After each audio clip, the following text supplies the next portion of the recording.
Nisu kilometri jači od srca, niti vrijeme može ljubav zaustaviti. Svako novo jutro nosi tvoje ime, iako ga nikome ne izgovorim. Dok se nebo budi na drugoj strani, ja zatvaram oči i osjećam te. Kao da mi vjetar šapuće tiho, da smo bliže nego što izgleda sve.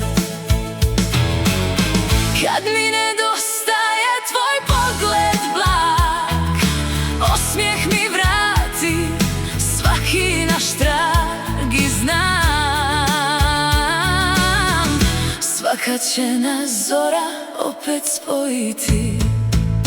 Uvijek do tebe, makar 1000 milja bilo, srce zna put koji nikad nije krivo.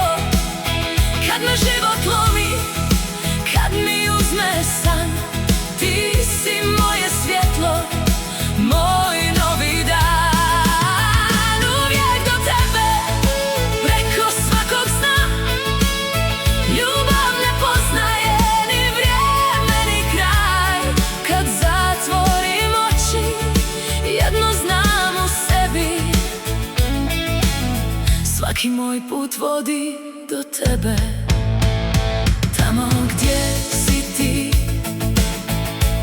uvijek pronađem svoj dom.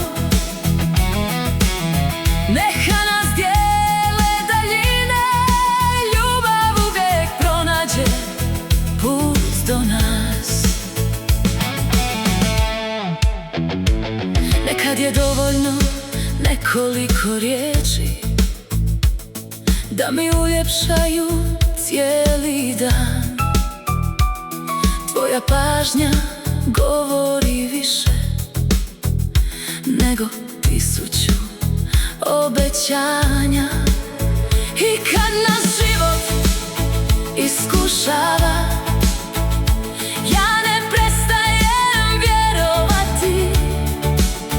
Postoje ljudi koji dođu tiho, a zauvijek ostanu u srcu.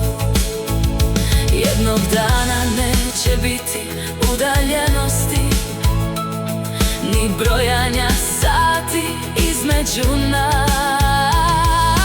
Ostaće samo 2 osmijeha i ljubav koja je čekati znala. Jer tamo gdje si ti, moja duša diše lakše. Svaka nova zora šapne da ljubav nikad ne odustaje. Tamo gdje si ti, tu je i dio mene. Dok god se srca prepoznaju, ništa nas neće razdvojiti. Jer ljubav uvijek pronađe put.